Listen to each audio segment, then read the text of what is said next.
Chinese motorcycles are taking over. Or at least that's what the internet would have you believe. Every time CF Moto releases a new bike with a foot-long TFT, winglets, and Brembos, the comment section immediately descends into civil war. I mean, the price tag on these new CF Motos are less than a used ZX6R sold by a guy named Kyle with 2 DUIs, so it's pretty crazy. One side thinks Chinese brands are about to destroy the Big Four entirely. The other side insists they're all disposable junk that will explode before the first oil change. But after spending time with these bikes myself and seeing firsthand how popular they're becoming, I think both sides are completely misunderstanding what's actually going on. Chinese motorcycles are probably not gonna take over the industry, but they're also not going away. The truth is, they're not going to replace the Big Four. They're sort of creating an entirely new lane alongside them. It might not even be the Big Four anymore. What if we're staring down the barrel of the Big Five? Let's talk about it.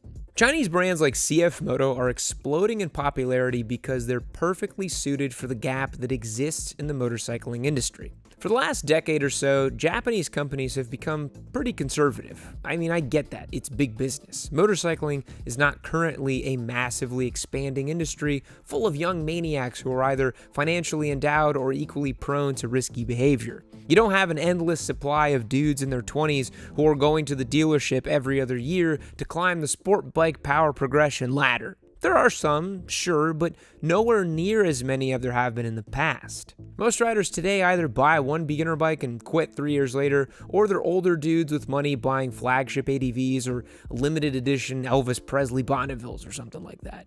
So manufacturers have adapted accordingly. That's why so many manufacturers are not taking big risks anymore. You get all the cross-platform 2-cylinder engines. Yamaha's doing it, as is Suzuki, Honda, hell, even Ducati. We're seeing less experimentation, less risk, and in many ways, less excitement.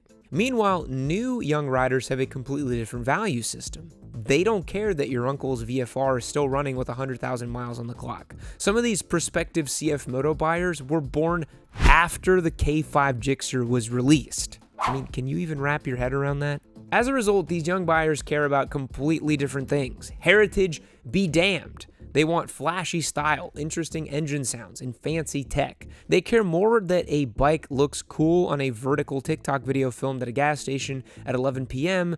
rather than if it has 50 years of brand legacy. And Chinese companies understand this perfectly. If you're a brand new rider walking into a dealership today, the emotional decision becomes obvious.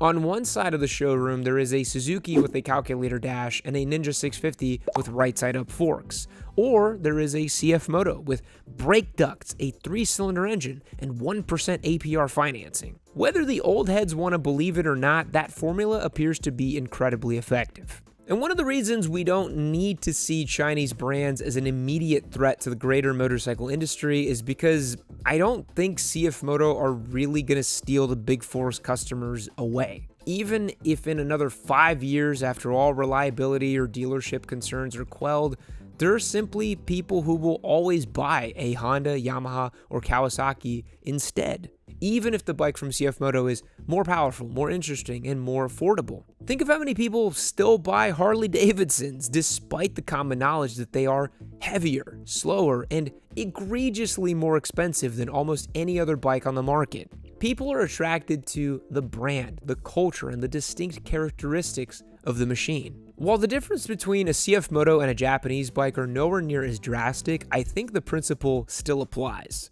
Beyond the girth of the spec sheet or the juiciness of the value prop, a Chinese bike just won't fit the bill if you've got your heart set on something else.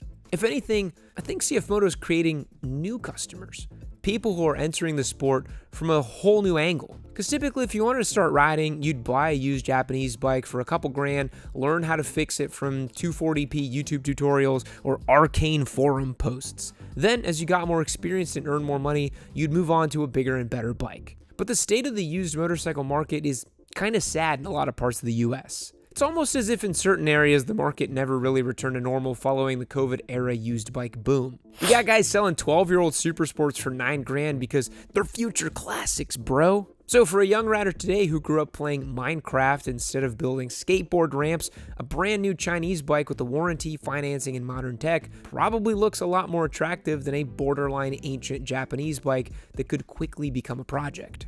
Older riders look at motorcycles through the lens of long-term ownership, brand legacy, and reliability. Younger riders seem to view motorcycles more like consumer tech. They want something exciting right now that looks cool and feels premium and gets them riding with minimal friction. And CF Moto is speaking their language. It might as well become the new gateway drug, meaning that it will be a new niche that serves to exist a different customer, not that the big four are just going to disappear. And if you take a step back, you realize that none of this is even new. Japanese manufacturers were once viewed in a similar way that we see Chinese-made bikes today. It's easy to forget, not just because myself and many of you watching were not even alive back in those days, but because companies like Yamaha and Honda feel so permanent now. You couldn't imagine the realm of motorcycling existing without them. But there was a time where British and American motorcycles were the standard, and Japanese bikes were seen as little rinky-dink commuter appliances, or worse, derivative copies of established brands. Gee, that sounds kind of familiar, right? They didn't have the heritage or the character of the earliest manufacturers. They weren't seen as real bikes.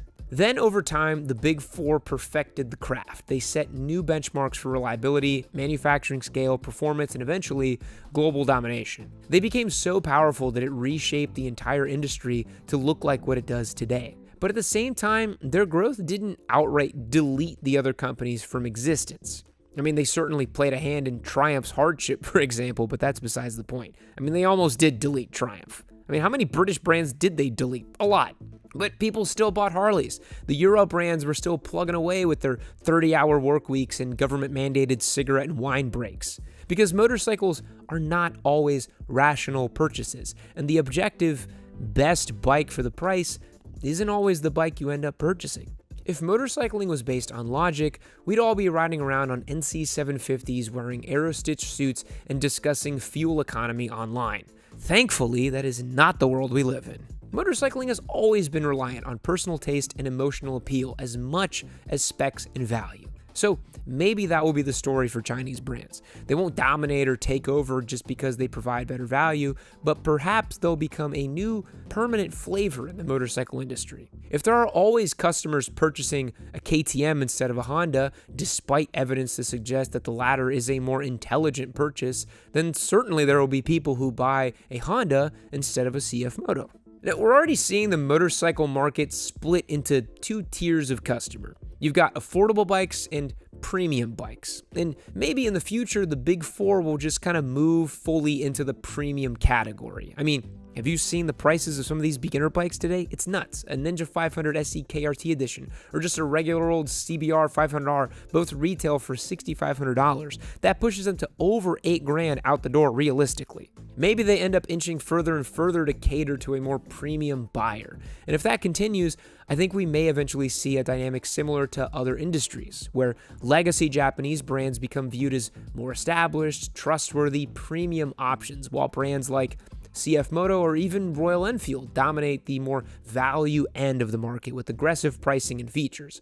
I mean, it wouldn't be unlike how Kia and Hyundai carved out their space in the car world. They managed to provide value and features at prices well below Toyota or Honda, and while Korean cars have had their fair share of issues over the last few decades, they're now respectable brands with their own niche and target customers. CF Moto with others like QJ Motors or ZX Moto likely will follow suit and maybe have a similar story in another 5 to 10 years. My generation of riders discuss turbo Busas with mythical reverence. Old-timers tell harrowing tales of surviving the two-stroke H2 Widowmakers.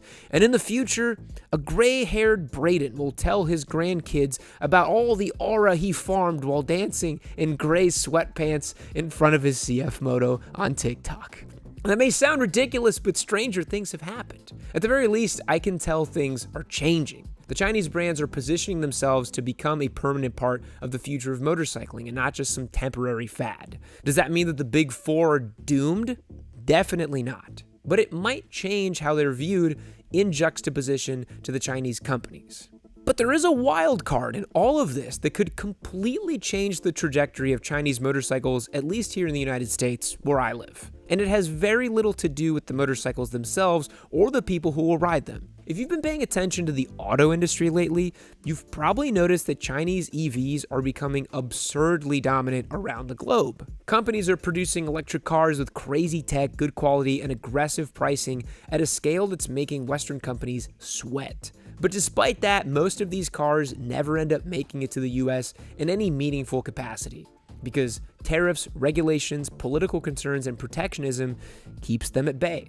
Alternatively, Chinese motorcycles have seemingly flown under the radar because they serve a smaller, more enthusiast-minded market. Compared to Reagan saving Harley-Davidson in the 80s when the Big Four rising to power, no one in Washington seems particularly concerned about a couple thousand broccoli heads financing a 450 SS for 7 years. I guess they're all too busy insider trading over at Congress. But what happens if these brands keep growing aggressively? Right now, Chinese motorcycles might seem mostly like a topic of debate for enthusiasts online, but if CFMoto, QJ, Benelli, or Moto Morini continue expanding dealer networks, improving quality, and selling more and more bikes here, somebody in charge might start asking some larger economic questions. Politics, economics, and trade policy all influence what products succeed in certain countries. The modern motorcycle is not just judged by performance or engineering, it's judged by public perception too. Look, at the end of the day, I think the internet wants this conversation to be way simpler than it actually is. People want a clear winner and loser. They want ones and zeros, black and white. They want Chinese bikes to pose a real threat to legacy brands, or they just want to be brushed off as worthless junk. But in reality, it's way more nuanced than that. Because motorcycles are not smartphones. They're not refrigerators. Not everyone is buying a bike for the same reason. The best value option doesn't automatically erase everything else from existence. We have decades of proof that indicates otherwise. I think what we're seeing is the emergence of a new permanent lane in motorcycling. Chinese brands target younger, newer, and more value-driven riders in a way that many legacy manufacturers refuse to, simply can't, or are very late to the game in doing so. And whether you like it or not, it's clearly working. An entire generation of people may enter motorcycling through brands like CFMoto. They won't be starting on an SV650 from Marketplace like they used to, but instead, they're going to start on a fully financed Chinese bike with Bluetooth connectivity and enough ambient lighting to look like a gaming laptop. I feel like I'm seeing it firsthand, not via social media, but just out here in my local area in Austin, a city that serves as a pretty accurate microcosm of American motorcycle culture. And honestly, it doesn't have to be a bad thing. More riders entering the hobby is ultimately good for all of us. And listen, I cannot go back to working an office job. A thriving motorcycle industry is pretty crucial to my livelihood at this point. I have no real marketable skills. I'm a YouTuber, for God's sake. Chinese motorcycles means more people riding, a new approach to the segment, more competition, and hopefully some new and exciting bikes. Does that mean the Big Four are doomed? No way. Honda, Yamaha, Kawasaki, and Suzuki are dominant in the industry for a reason. Well, Suzuki might be doomed, but that's a story for another day. Regardless, the industry's changing, and so are the customers. Maybe the future of motorcycling won't just belong to the Big Four brands anymore. Maybe we're staring down the barrel of the Big Five. Thanks for watching all the way to the end of today's episode. What do you guys think about Chinese motorcycles? Just kidding. I know you already told me 5 seconds after starting the video and not listening to anything I had to say. At the very least, I think we can all agree that things are going to look pretty interesting in the next couple of years. And honestly, being here on the ground floor, they've changed a lot. And hey, at the very least, they're not electric vehicles. So that's pretty cool. Anyways, thanks for watching. I'll catch you in the next one. Fact: the quietest place on Earth is Microsoft's anechoic chamber in Redmond, Washington at minus 20.6 decibels. Goodbye.